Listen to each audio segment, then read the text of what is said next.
In a quiet little village, there lived a blacksmith with his young son. One day, the boy, out of nowhere, began to pester his father. "Father," he demanded, "make me a very sharp knife." The blacksmith was puzzled. "A sharp knife? What for, son?" But the boy wouldn't give a straight answer. He just kept insisting, day in and day out, "I want a sharp knife. Make me the sharpest knife you can." He was so persistent that finally, his father, tired of the nagging, gave in and forged him a beautiful, razor-sharp blade. The moment that knife was in his hand, the boy changed. A dark arrogance settled over him. He became harsh, cruel, and power-hungry. His behavior grew worse and worse, until one day he cornered his own father, holding the knife he had made. "Go to the king," the boy sneered, "and tell him I want to marry his daughter. If you refuse, I will cut off your head with this very knife." The poor blacksmith was terrified. He was caught in an impossible situation. If he went to the king with such an absurd demand, the king would surely have him executed. But if he didn't go, his own son, his flesh and blood, would kill him. He spent a night in agony, weighing his terrible options. In the end, he came to a heartbreaking conclusion. It is better to die with honor at the hands of my king than to be murdered in shame by my own son. So, the next morning, with a heavy heart and trembling legs, he made his way to the royal palace. He threw himself at the king's feet and, in a quavering voice, explained his son's demand. "My lord," he pleaded, "my son, he wishes to marry your daughter." As expected, the king flew into a rage.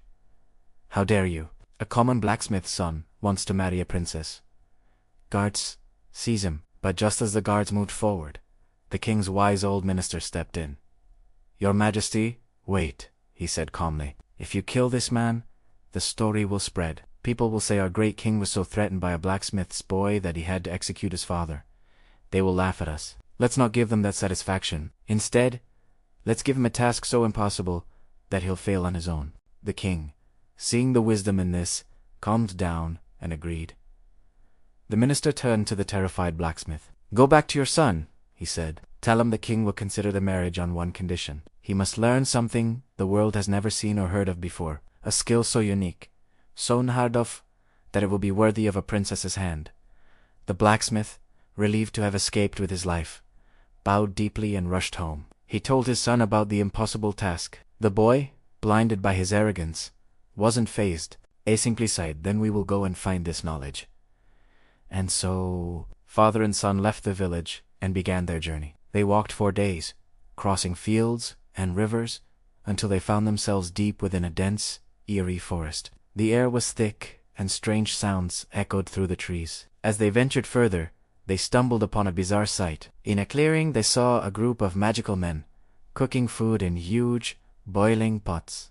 But the strangest part was how they were stirring the food with their own legs submerged in the bubbling liquid. They seemed completely unfazed by the heat. One magician was making sweets, another was frying savory snacks, and a third was boiling sugarcane juice to make sugar. The boy, seeing their incredible power, knew this was what he was looking for. He approached the third magician, the one making sugar, and asked to be his student. The magician agreed, but his smile was unsettling. He led the boy to a small, dark room and locked him inside. The boy's eyes adjusted to the gloom, and his heart froze in terror. The room was filled with human bones, scattered all over the floor. It was a graveyard. He realized with horror that many others had come to learn this magic, and all of them had perished. For days, the boy did nothing but cry, convinced he was going to die. But then, in his despair, he found a sharp piece of bone on the floor. An idea sparked in his mind. He began to scrape at the wall, day and night, slowly digging a hole. Finally, he broke through into the adjoining room, and there, he found a beautiful young girl. She was the magician's daughter. "Don't be afraid," she said softly, seeing his terror. "My father is cruel, but I am not like him. I am also a sorceress, and I can help you." For the next 2 years, the girl secretly taught the boy the arts of magic. She taught him how to change his form, how to command the elements, and how to perform incredible feats. She also cared for him, bringing him food and water, and her kindness began to soften his hardened heart. They fell in love. After 2 long years had passed, the blacksmith returned to the forest, as he had promised, to check on his son. The girl devised a clever plan for their escape. "Go to my father," she instructed the blacksmith. "Tell him your son grew weak and died of hunger, He will give you the body to take away. I will use my magic to make your son appear lifeless. You must carry him out, hidden in a large cloth." The plan worked perfectly. The magician, believing the boy was dead, mockingly handed over the body. The father carried his son out of the forest, and once they were a safe distance away, the boy returned to his normal form. Before they parted, the girl gave the boy a final, urgent warning. "You are powerful now," she said, "but you must be careful. Whatever you do, do not use your magic to perform tricks for money on your way home. If you do, my father will sense it, and he will find you." The boy promised he would listen, and they said their goodbyes. But as they traveled, the boy's old arrogance began to creep back in. They were running out of money, and the temptation was too great.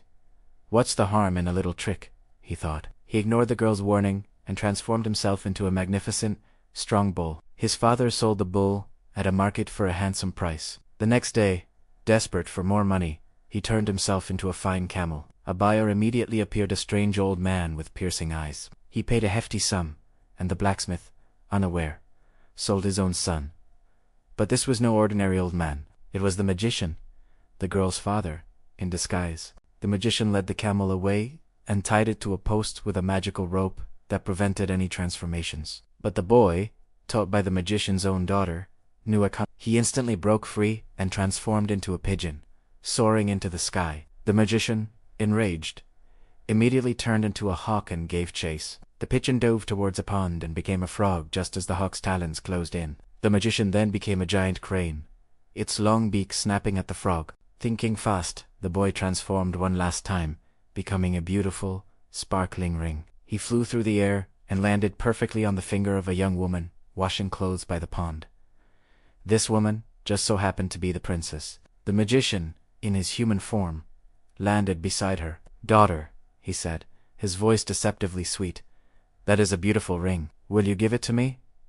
But the princess, recognizing him from stories, clutched a hand. The ring on her finger whispered, "Throw me into the sack of mustard seeds nearby." She did, and the ring shattered into 1,000 tiny seeds, mixing with the millions already there. The magician cackled and transformed into a rooster, pecking furiously, trying to eat every single seed. Just as he was about to swallow the last one, the one that was the boy fat seed, transformed into a cat, which pounced on the rooster and finished him for good. The boy returned to his human form, standing before the stunned princess. He told her the entire story. The king, hearing of his incredible journey and his defeat of the evil magician, was amazed. He had fulfilled the impossible task. The boy, humbled by his experience, and changed by the love of the magician as daughter whom he later brought to the kingdom married, the princess and the blacksmith, his father, finally knew peace.